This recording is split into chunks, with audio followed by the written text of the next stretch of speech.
here at GABF 2011 in Denver, Colorado. I am with Mike Hoops, the Brewmaster at Minneapolis Town Hall Brewery.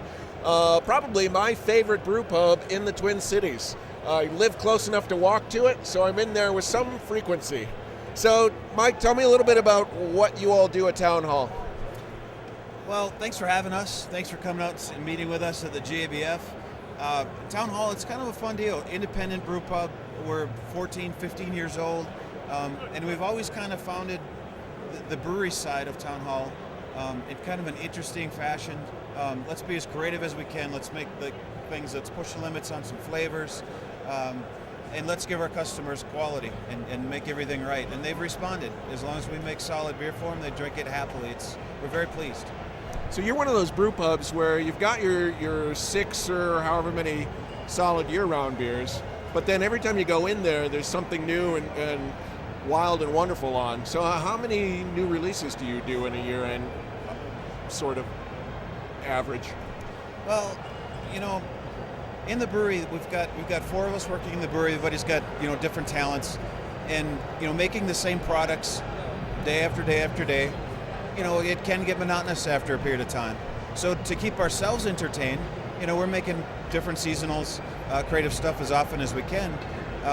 So we're entertaining ourselves as well as entertaining the customers. And we do, we've got 5 house regular beers, and I think last year we did a total of like 45 different styles, 42, something like that. So we're keeping ourselves plenty busy back there and hopefully entertaining everybody.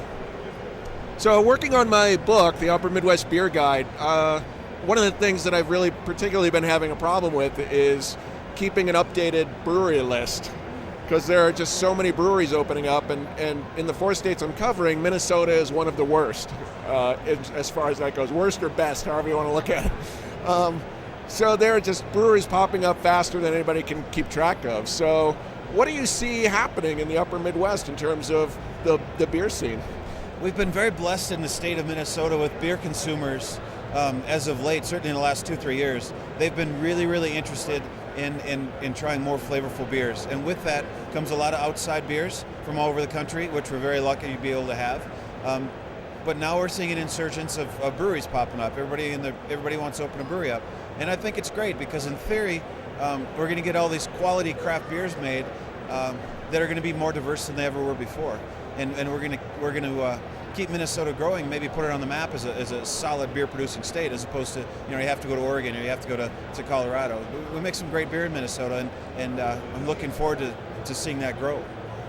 So one of the things that I've been noticing or thinking about as I've been traveling to breweries is looking kind of for a Midwest style, or what kind of beer is made in the Midwest. What differentiates the Midwestern brewer from the East Coast or the West Coast or Colorado for that matter?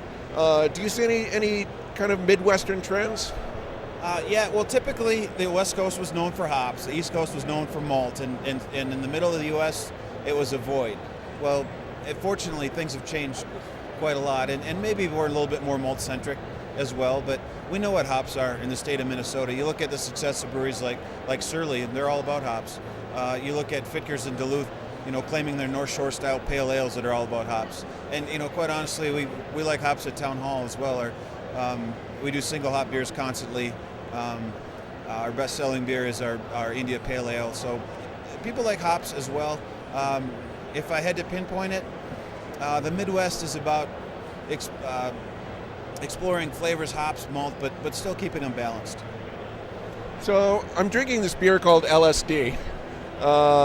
And before we started the interview, you talked a little bit about this beer, and you're getting this cinnamon character in it, even though you didn't put cinnamon in it. Talk a little bit about this beer and I've had this beer before, and it's a really interesting beer.